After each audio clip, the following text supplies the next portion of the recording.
So, couple things going on. More economic chatter, and more economic. Well, there's economic uncertainty if you allow yourself to be sucked into the psyop that is the fake economy, the fake free trade economy that we've been living in since the early 90s. All right.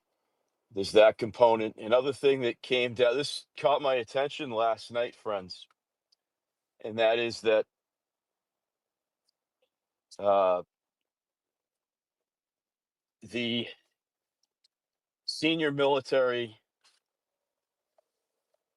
officer in Greenland, her name is Colonel Susan Myers, was relieved of command yesterday by the Department of Defense, Pete Hegseth. Up in this is, low key significant.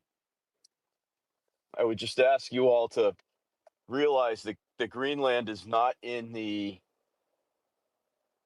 rearview mirror of the United States right now, nor will it be during this administration. So it's best to keep an eye on it.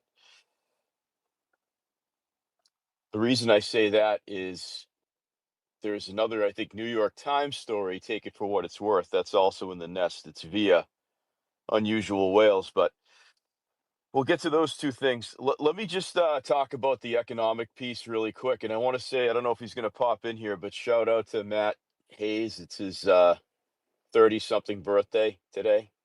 Fr- Friend of the show. Matt from Massachusetts, now in the east coast of Florida. So happy birthday to him.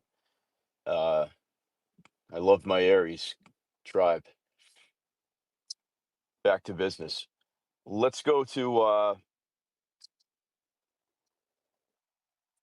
what China's doing right now. Okay, so China is in a full-blown panic mode, friends. I know you got a lot of MAGA people that are flipping out because their little Robin Hood trading account got devalued. You know, the Dave Portnoy syndrome runs deep, even on our side of the aisle. Uh, I heard Malcolm Flex yesterday in Diligence Space. A big dude like that who's got arms the size of my fucking head should be a little bit tougher when it comes to his stock portfolio, which is exactly what he was whining about, in my opinion. Uh, just a lot of unnecessary devil's advocate on in what if scenarios in the midterms. Guys, this is a point you're going to hear correlated with our midterms in 2026, okay? That what happens today or what doesn't happen today by Trump, you'll lose the boomers, you're going to lose the plot, going to get wiped out in the midterms. Republicans can't win when Trump's not on the ballot. I don't disagree with that last anecdote. That the Republicans do have a problem winning when Trump is not on the ballot, as we saw in 2018, 2022, and possibly 2026. Okay, not that's a good point. I won't discount it. I'm a shill for MAGA, but even I have my limits. But here's the thing, guys. The midterms are in November of 2026. That might as well be uh, a million years into the future. I mean, look at this political wave we're in. It's like kinetic warfare with information.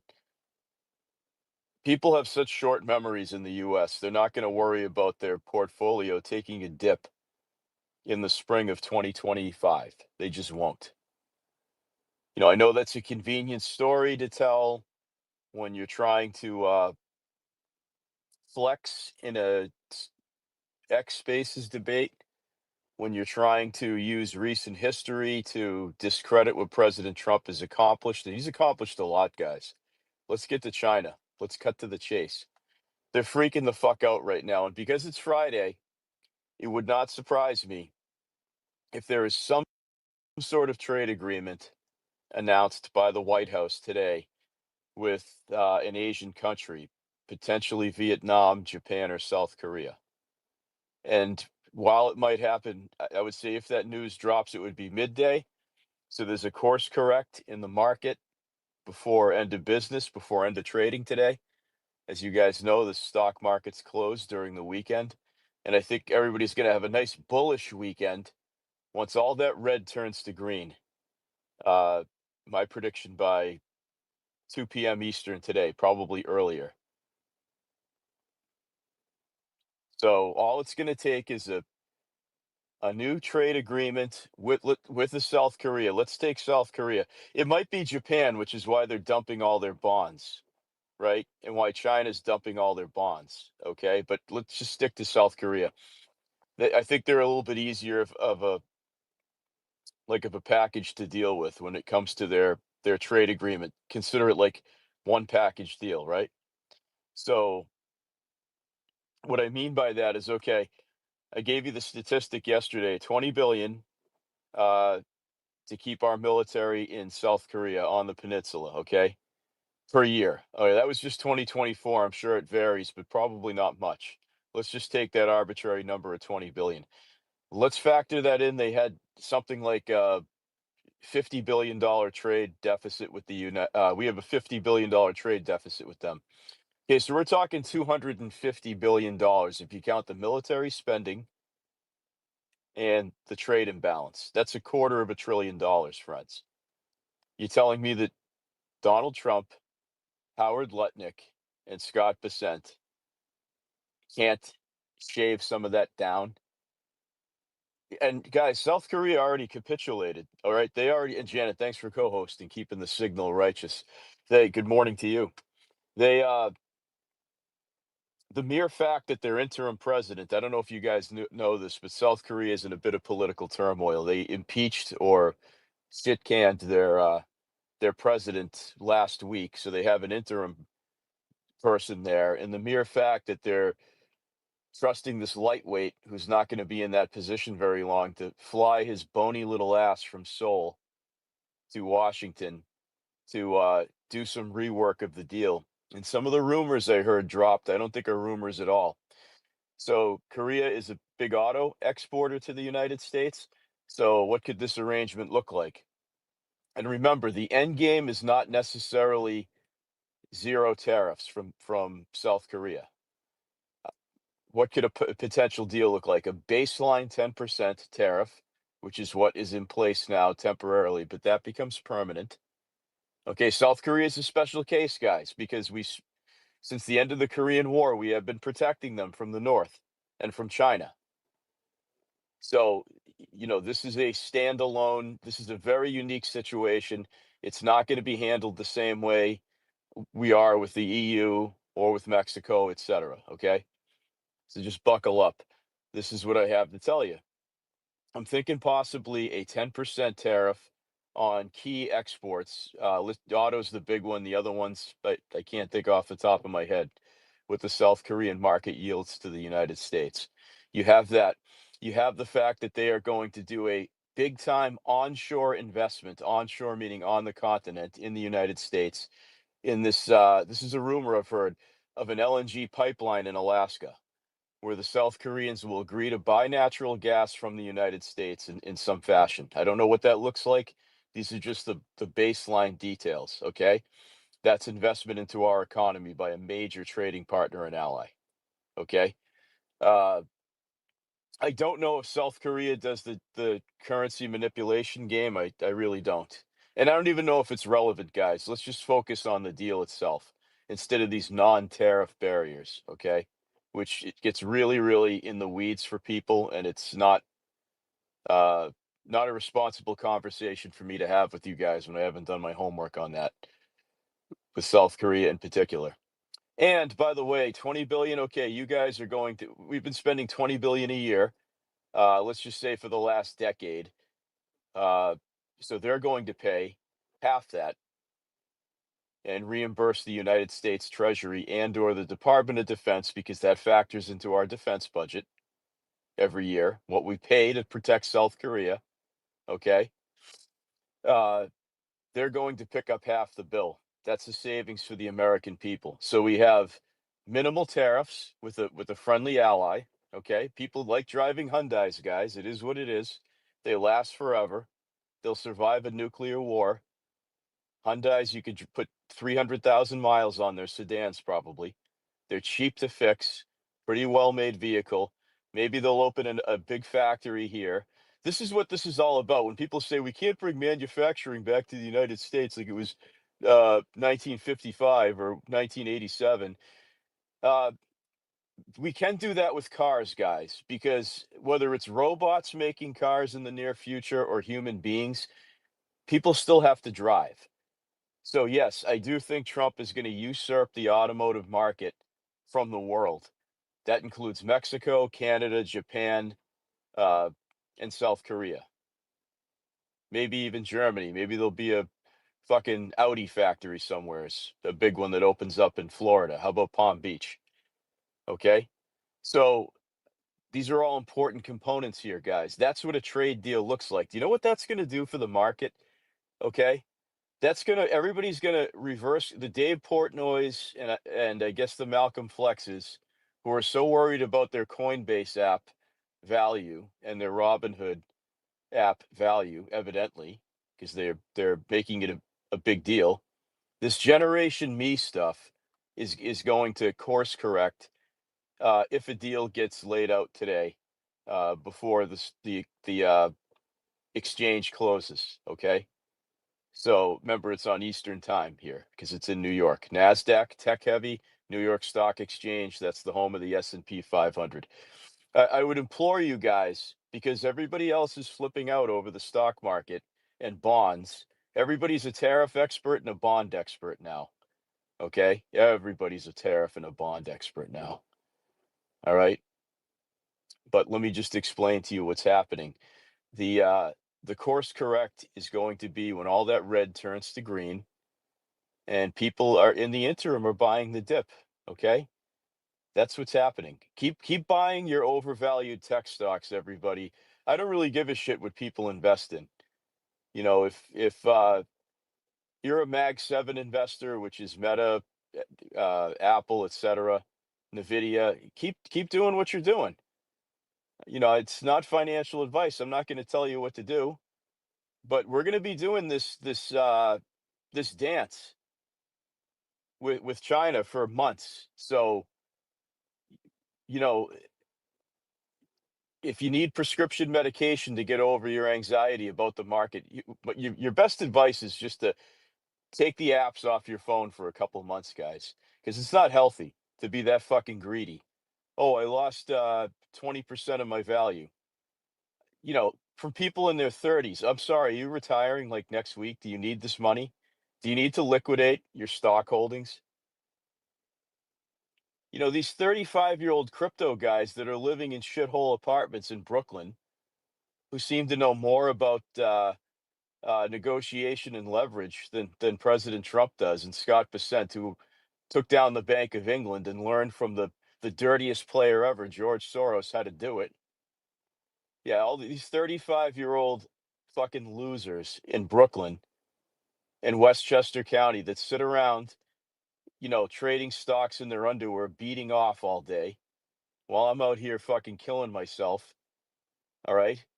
I don't need to hear it from. They don't even own a fucking house. You should not be going into these finance spaces and thinking, or these British guys that live in Dubai and use crypto as their primary uh, currency to do business. Okay, you should not be listening. These people don't live in the real world, guys.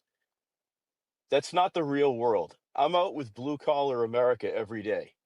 Okay, and they're not talking about their portfolio or their stock market. Half the people that have 401ks at their job, if you're a W-2 person, you don't even look at it. You get an email once a quarter from Fidelity or whoever the fuck your firm uses. And oh, look at that. I'm in a moderately aggressive hedge fund and it performed pretty well. That's what 80% of America is enduring right now. But you know what else they're enduring? Gas that's like under 260 a gallon, mortgage rates that are hopefully going to be getting closer to 6% and lower. That's what's important, guys. Gas and mortgage rates. Not the value of Tesla stock, not what an Ethereum token costs. And these are the people that are the biggest critics of President Trump. So you need to do some serious soul searching as to what you consider to be a worthwhile source for your economic critiques. We don't have free trade, guys. What we've engaged in as a global economy since 1994 is not free trade. I don't care what Ronald Reagan called it. I don't care what Milton Friedman calls it. They're all wrong, guys. It's not free trade. Because you know what the concept of free trade doesn't take into consideration? The fact that 70 countries, and really, let's just cut to the chase. The biggest one we need to worry about, China, cooks the books on everything, their real estate holdings. They devalue their currency. That Trump hates that. They play these manipulative games, uh, and they're a pure export economy. I can't stress that enough, guys. Export, export, export. Sell rubber dog shit to Amazon and Walmart. That is the Chinese model. It's no more complicated than that, guys. And now here's the newest pivot from everybody to the Krasensteins to the low level operatives that go on this app. Here's the new narrative shift that we can't get back to manufacturing, and the if the iPhone is made in Tennessee and Arizona by hillbilly white boys instead of Chinese slaves and robots in Quantuck Province prefecture in China, then our what's the current model of the iPhone, the X13 or whatever, it's going to go from $1,000 to $3,000. You know what my response to that is? I don't give a fuck. Because you know what? When you go to Verizon, they want you to finance the thing anyway. They never have older versions of the phone available. Every time I go for an upgrade, guys, I just like a big phone because I like to have a phone that's like the size of a tablet. Okay? Because I'm in very dark places that I need to see things, bold text and the like. Okay? So I don't care if an iPhone's $3,000. Do you know why? Because I could speak for myself. It gets automatic withdrawal out of my business checking account every month. It's a write off, and it's a depreciation thing for me at tax time. Just like I told you guys with trucks, right? I don't care if a truck is going to be 5 grand more because all I'm doing is renting steel and aluminum. I have the money to buy a Sierra Cash. Why would I do that when I can manipulate it for tax purposes? I've never owned a truck. I always trade out of them 2 or 3 years in because the guy I do business with wants it back because he's got a guy that wants a Denali from 2020, which is what I'm driving right now, that's got less than 50,000 miles on it because he can get fucking 30 grand for it. So we work something out. You see how that works, friends? So what China's doing right now with these retaliatory tariffs, okay, is they're doing they're a caged animal right now that's getting poked and prodded by cattle prods. Okay, that's what's going on right now, and they're so impulsive, and all the logic and the patience that you say that we're being taught that they have has gone out the window. Okay, they're dropping bonds. They're look at the post up in the nest. They didn't want to put too much in the nest up. Okay, China to traders, don't panic, sell or else. China just told big money traders, you can't sell too many stocks each day or we'll shut you down. Because Trump hit China with massive new tariffs and now the trade war is getting spicy, China fired back with its own 125% taxes on US imports, US exports. So, Yeah, and they're the ones that are in the tough position here because our supply chain solutions in all of our companies in America, they are already right now looking for alternatives. And once they take those alternatives, then they're not going back. That's a correct. big deal. And people don't understand this. The whole Correct. purpose, these are all negotiative moments for Donald Trump. And he's little bighorning China. The reason why that everybody else is coming to Trump right now, the reason why they will come to Trump, is they're not just competing for they're not competing for the services to do business with Americans. They're competing to take over, to supplant what China has been previously supplying. So if you're in Europe, for instance, and you're a company that provides something, you can be a supplier When you go into any of these chain solution softwares, you can source from anywhere in the world. And if you go in Denmark or anywhere else, and they have something that your American company can buy, can purchase in order to manufacture their goods, the Chinese are no longer going to be participating in that. That means that company in Denmark can win. And everybody in the rest of the world knows this. They're like, wait a second now.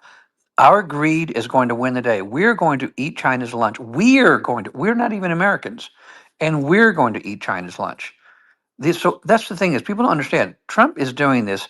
You're right. Free trade is the best trade, but that is not what we've had. You can't say, well, heads I win, tails you lose. I'm not going to let you sell into our markets, but we're going to sell into your markets. That is true that China is a manufacturing economy. The reason why they're not a consumer-driven economy, as Thomas Sowell says, is the consumer has great power. The power of a consumer is the Chinese do not want to empower their own people that way because that means that comes at their expense. It pisses me off when I hear Americans sort of guffaw. They're impressed by the fact that China can mobilize their people towards one thing or another. Of course, you can get a million slaves all rowing in the same direction. It's because you own them. You're a slave state. That is not impressive. And the whole idea when we say, oh, the stock market, 88% of all the stock owned in this country is the top 10%, and the other 12% is the next 40%. That's 50% of Americans that own no stock whatsoever, have no skin in the game. And you're going to measure their success and their prosperity by something that has no effect on them whatsoever? No, no, no. Those forgotten men and women are the backbone of this country, and how they go is where we go. So if we keep going the way we are, if we don't do this, we are certainly going to fail. It is certain failure, absolutely certain failure. So anybody that says otherwise, they're selling out for the short end money. No longer should we be listening to some Wall Street executive and telling us all you're saying is what's in your interest. Well, if you say I was on a call a couple of days ago, and some guy said, "Boo hoo, the American worker." I said, "Dude, they hate you back.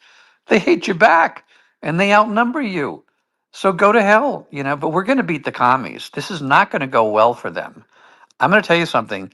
When Xi Jinping, if he loses his job, what happens to those people? They don't get to retire. They don't get to drift off in the sunset.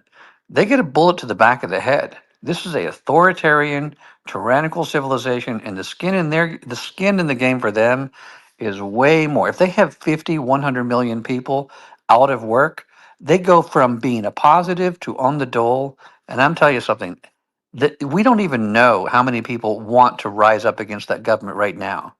In the long stretch of time, this any communism anywhere in the world is going to fail. And we saw what happened with the Soviet Union. You give them a push, and sometimes that leads to an absolute collapse. So they have a lot to lose here. Great points, David. And let me take it one step further. I should have said this when I opened the space up. Do you know that only 15% of the United States economy is imports?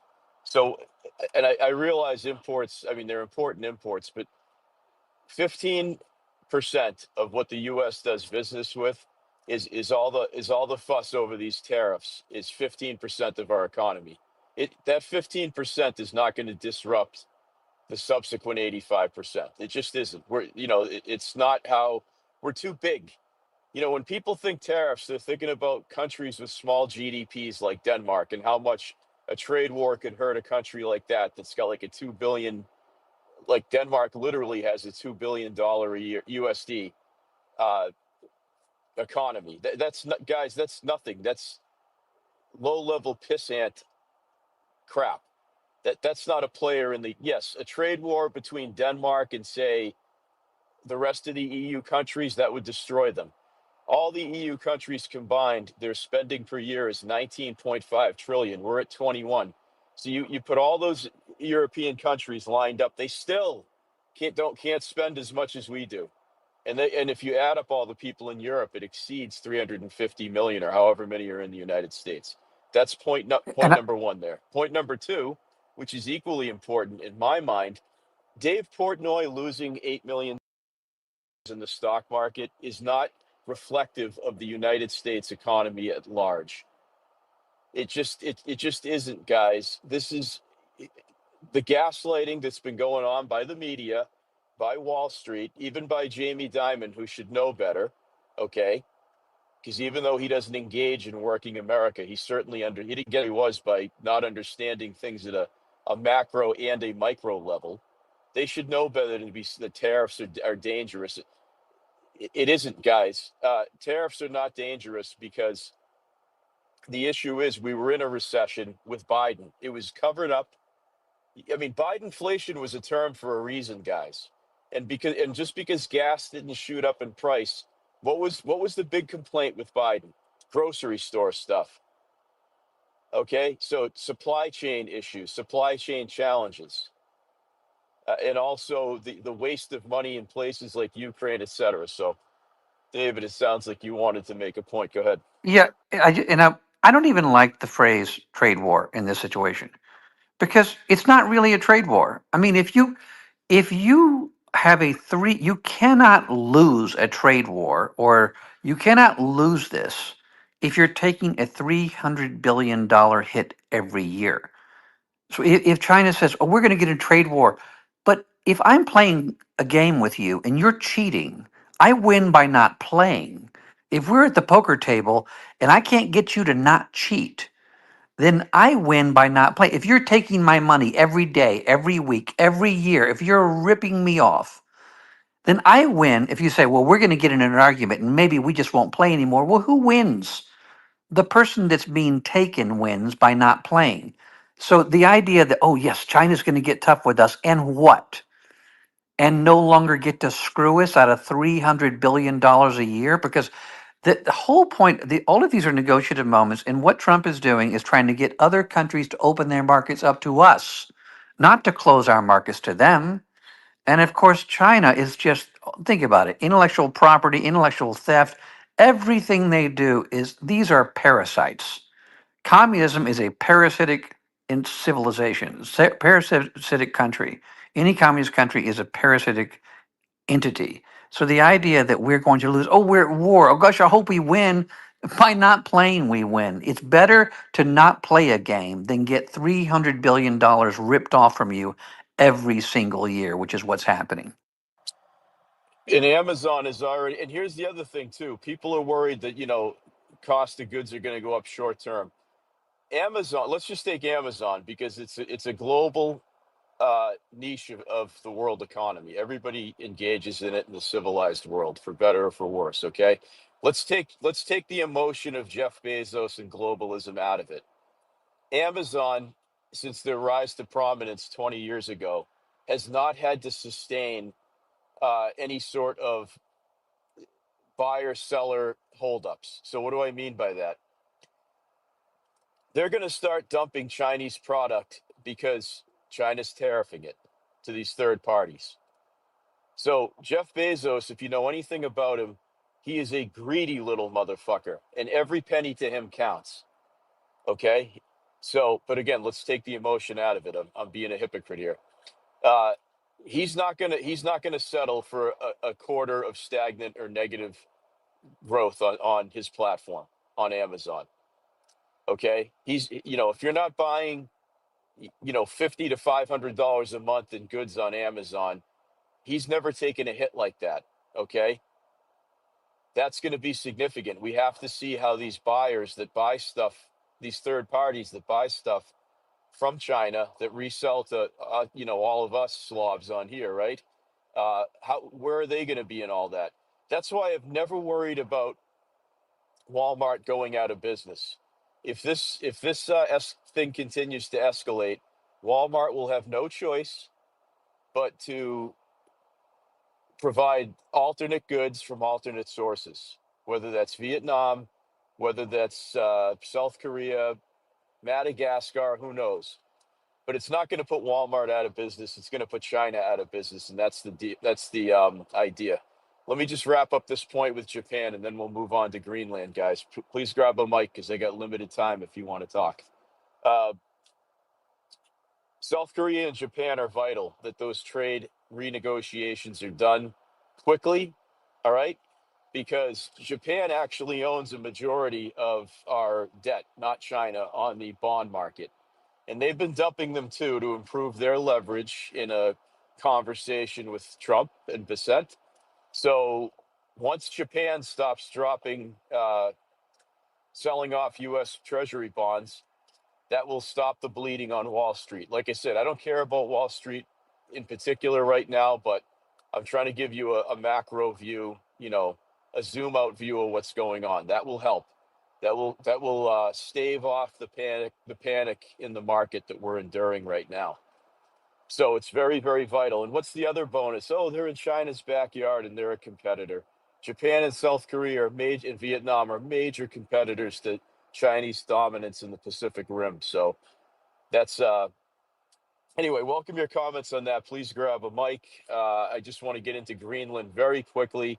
For those of you that think Greenland is some vanity project for Trump, I would say you're completely disproven as of last night around 9:30, 10 p.m. Eastern. I saw this article from military.com where the CO commanding officer of Space Force Delta One at that Pacific Air Force Base was relieved of command because evidently she put out a controversial email, kind of ball washing for the EU and Denmark after JD Vance's visit there a couple of weeks ago.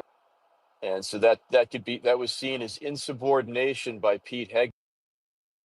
She was relieved of command, effective immediately.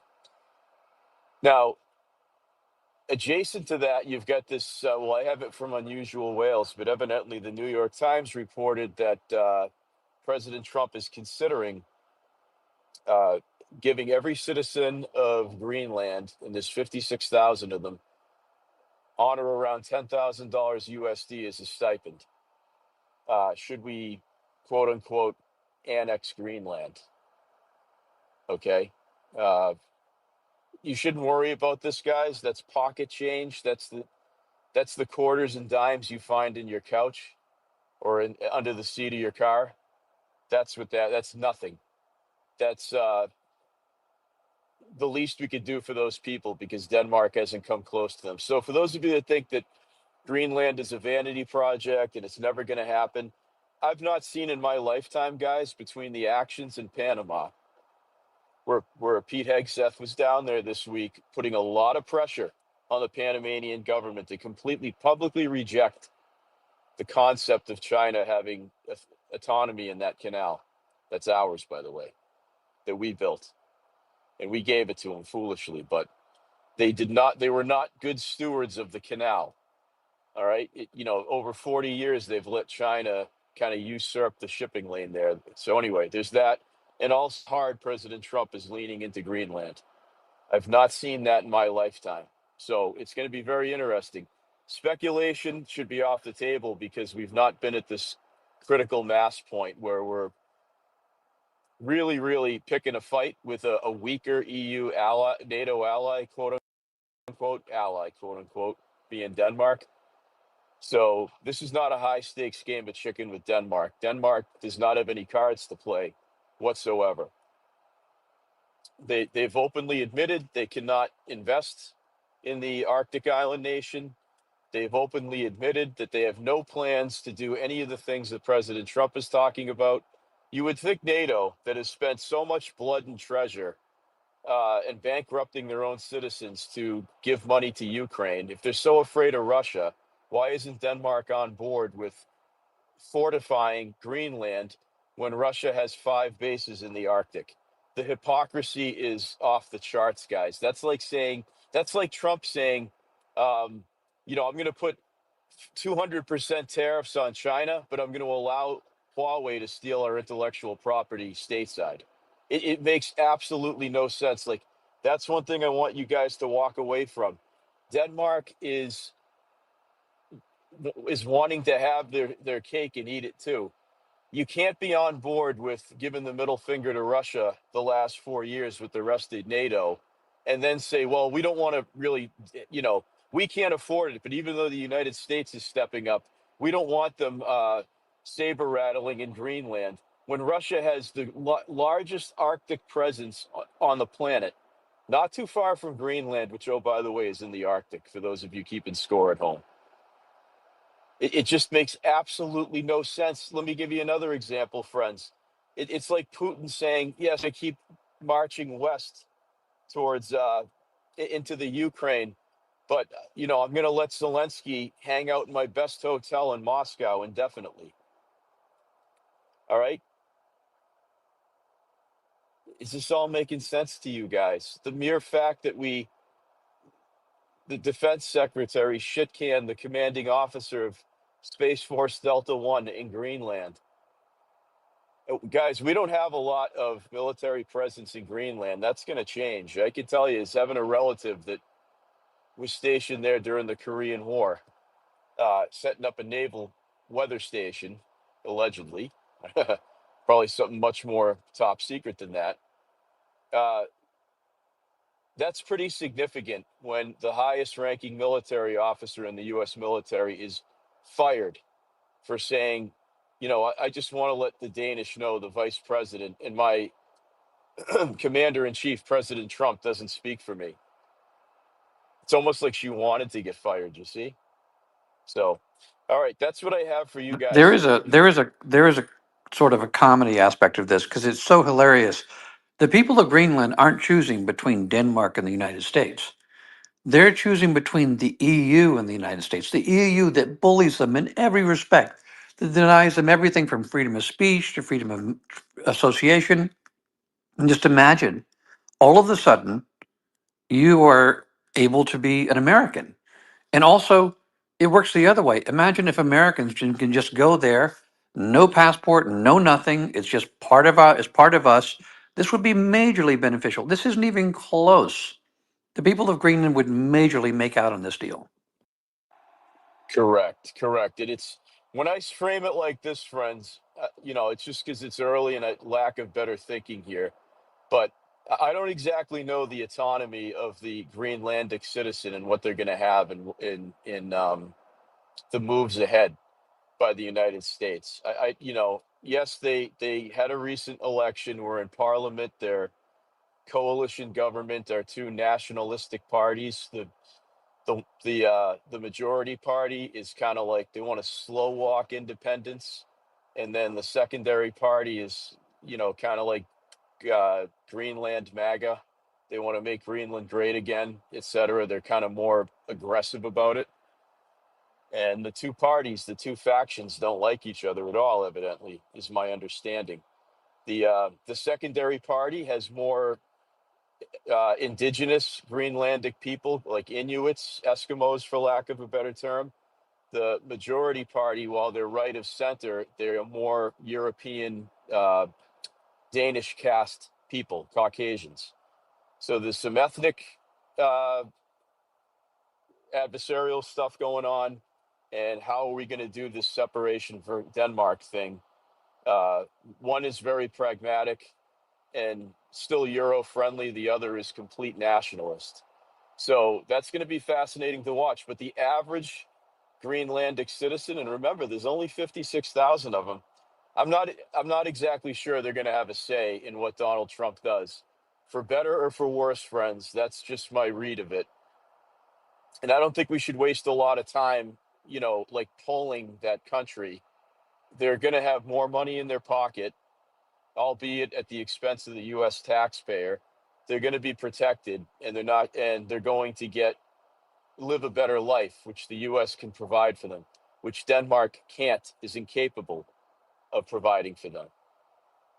So we'll see how deep the pride of the Greenlandic people runs in the days and weeks to come. But I've not seen uh, this sort of aggressive approach by the US in my lifetime, so I'm all for it, guys. I mean, it's a national security concern. And with this economic standstill we're at with China, that factors into Greenland too. So that's what I've got for you today. Janet, do you have anything you'd like to add as co-host before like I said, I'm going to shut this down shortly. So if you want to talk, now's the time. No? Okay. Just pop in if you. Yeah, I was gonna. Like I said, I'm gonna shut this down. Yeah, I was just gonna say that I think You that want to when. talk, now's the time. Oh, you can't hear me? Okay. No? Well, Good. okay. What I was gonna say is. Yeah, I was gonna. I'm gonna shut this down. Yeah, I was just gonna say that I think that when. Now's the time. Oh, you can't hear me? Okay. Well. Good. Okay. What I was gonna say was that I think that Trump is going to give them the opportunity to either bow out and join, go back to their country, or stay as an American citizen. So I don't think that'll be a problem. Go Yeah. back to which country? Go back to which country? What did you mean by that? Go back to Greenland, or back to being for the original country that owns Greenland now. So if we take them in, I think Trump will let them bow out if the Yeah, people but that I live think there the that don't want to majority be of the there. population is actually Inuit. So I think that they're nativist. Well, then they probably will do the same thing that they have right now with our reservations and let them have their own area in the country where they grew up and have raised their families for generations. I mean, I just don't see Trump forcing them to have to follow all the rules and everything uh, just because we're absorbing their country. I think they'll work with them and try to work things out to the best of their ability. So I don't Yeah, think but that Trump's that type of a person. but their number one industry is fishing, and I don't see them. I can't imagine how they would lose in this, because they're not going to, they're going to be freer to do what they do, freer to keep more of their money. Now, Denmark does subsidize Greenland, but that's something that we can easily do. So I just think that if they're voting on it with math, I think that the United States is going to win. And think about it. I didn't even mention before that they will be essentially able to come to the US anytime they want. If they want to come visit the United States, it'll just, it'll be nothing. It won't be a big deal anymore. Yeah. So you guys know. Let me frame this for those of you that don't know. Thank you for that, Janet. Greenland to Denmark is kind of like Puerto Rico to the United States, except we spend an inordinate amount of money on Puerto Rico. Denmark does not do that for Greenland. So they have their own flag, like Puerto Rico has its own flag. They call themselves Greenlanders, not Danish. That's just like a Puerto Rican would say. I'm Puerto. When you go to San Juan, you don't ask, Juan Ramirez, are you American? He'll say, no, I'm Puerto Rican. It's the same. Bad example, but not really. You see where I'm going with that. What would happen is I envision Greenland becoming a protectorate of the United States, just like American Samoa is. And what do they call themselves in American Samoa? Samoans, right? Just like Guam. I don't know what the term is, Guamese or whatever for, et cetera. It's going to be in that realm. They're still going to have their own intercountry elections, et cetera. Still going to have seats in European Parliament or whatever, I would imagine. But their main investing partner and backer is going to be the United States. We don't want. I don't think there's going to be a path to citizenship for. It's not worth it for 56,000 people. We'll let them live as they want to live, and yes, the Greenlandic passport will be all right for customs if they want a vacation in Florida. Whatever that looks like. They might melt if they go to Florida, but you see my point. So what I'm, for lack of a better um, explanation, we want to make them the snow Puerto Ricans, basically, with investment, not colonization or anything like that. Uh, Maybe there's a path to becoming part of the United States, but I think our main interest is military and natural resource extraction. We don't want to fuck up the way they do government or get involved in their elections. Nothing like that. We want a naval base there. We want to expand our Space Force base there. We want to garrison that island nation. All right. Uh, That's the plan. and have a lot of U.S. companies spend a shit ton of money there, making everybody.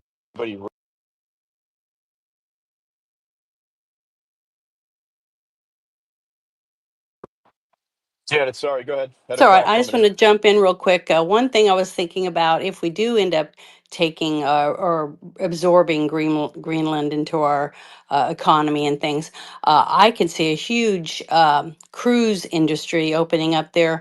Right now, Alaska is the number one cruising destination for all of the United States cruising market. I mean, we got a lot of people that pay a lot of money to go see the beautiful whale watching and the beautiful coast of Alaska and stuff like that. So I would definitely be looking into buying stock into whatever company decides to open up the cruising industry into seeing beautiful.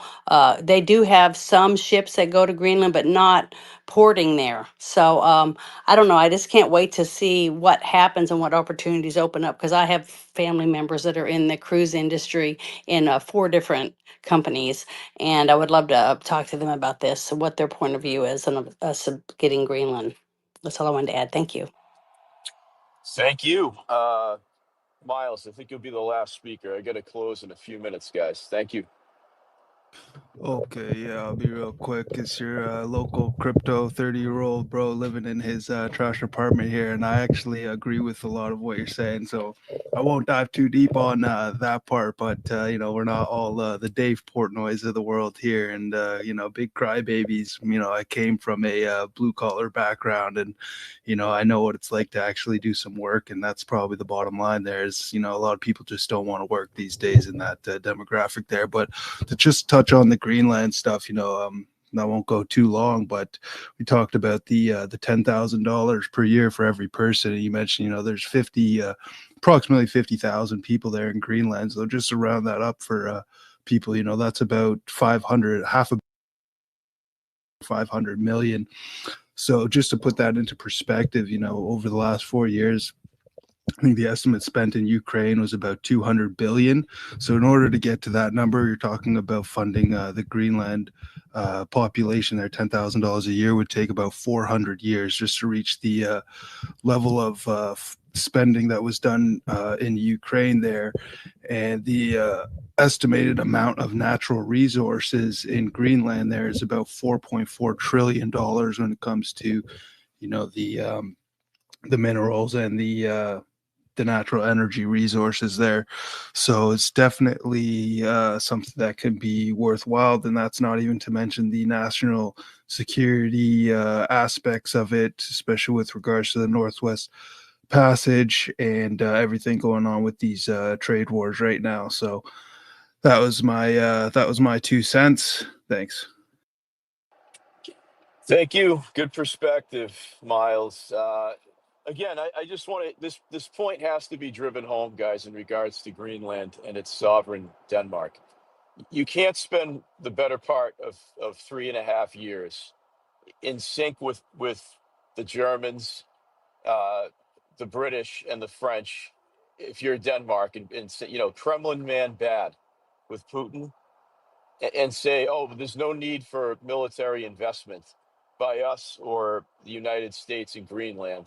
It's just the stupidity of it. And, that's the problem is people in Denmark are so incurious as to what their government is doing with Greenland that they look down on these people. Just in the time Greenland's been in the news the last 90 days, I've read a series of articles about how people in Copenhagen think that Greenland is some, backwater shithole that they would rather die than spend a weekend in Greenland. They have no use of it, right? Oh, why do I want to go there and freeze my ass off with a bunch of Eskimos? You know, this xenophobia is pretty deep in Denmark. I know you all think that, Caucasian Europe are these enlightened, that they're these woke Caucasian pussies, but trust me, there's plenty of racism there. Just like sadly in some parts of America, there may or may not be towards, uh, the Inuit population in Alaska, which isn't really very very minute if there is any at all. So They have no use for that place. They don't know anything about it. I would say Americans know more about Greenland than the Danish do. I bet I know more about Greenland than the average 45-year-old guy in Copenhagen because I have a relative that actually fucking was stationed there 75 years ago. So I'm one of the few American families that has a service member in my lineage that made a very dangerous crossing uh, to the Arctic Circle to get up there and spent a year of his life up there, pretty fucking isolated in 1952. So, uh, yes, and I have all the paperwork to prove it as I've posted those receipts on my page. I'm the keeper of that for my family. My great uncle's journal, his map book, actual maps from Greenland, I have that are 80 years old probably. So, and I'm keeping those because that's sentimental to me. So I have a vested interest in what the United States does in Greenland, and yeah. So, okay, guys, that's the download for Friday. Happy Friday, happy birthday, Matt. Uh, happy B-Day +1 to Robin. If you listen to this, Robin Valencia. I understand it was your birthday yesterday. So you guys have a wonderful Friday. And don't flip out.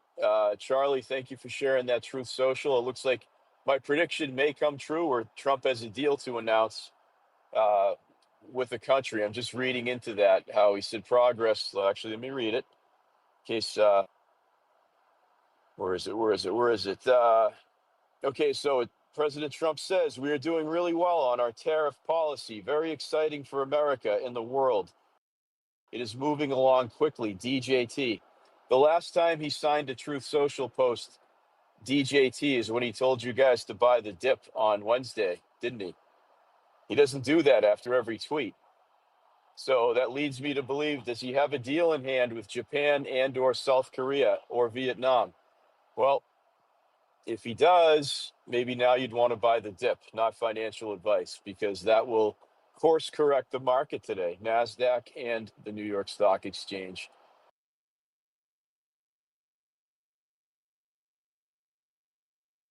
Keeping the signal. Hope you guys are doing well. Yeah, David, go ahead. You got to have a And final comment. and the thing about the wonderful thing is these people would be making a Faustian bargain not to make a deal with Trump.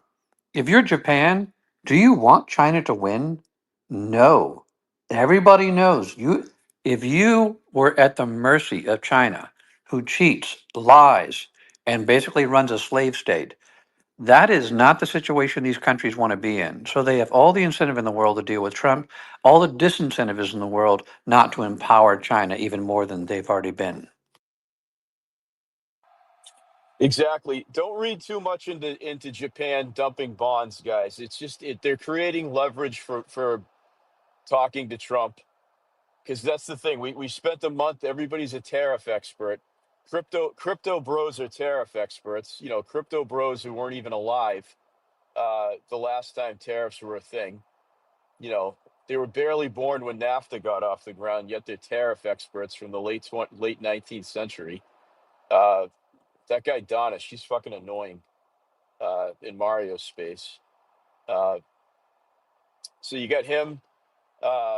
Now everybody's a bond expert, so be prepared for that. So do your chat GTP on bonds and your AI on bonds, so you could become an expert and say a bunch of stupid shit on Twitter, like everybody else is doing when given the opportunity. Japan is merely dumping bonds, guys, to create leverage. They're not going to go in there.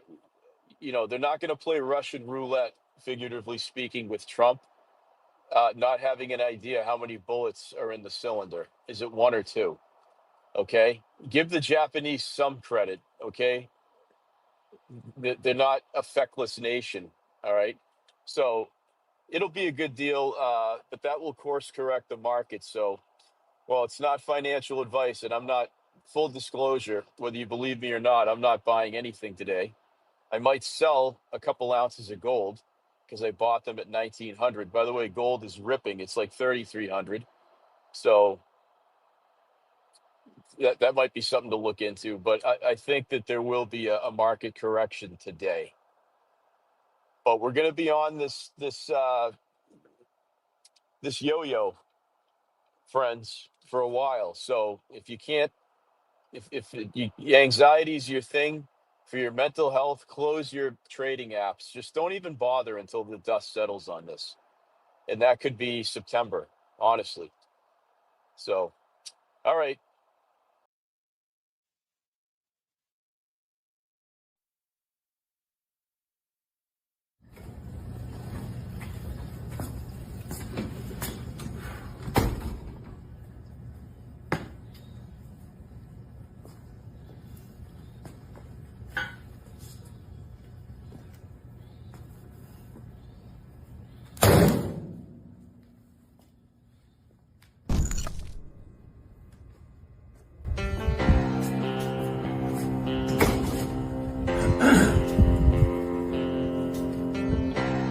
First off, let me convey to my family, friends, and supporters that now is not the time to gloat.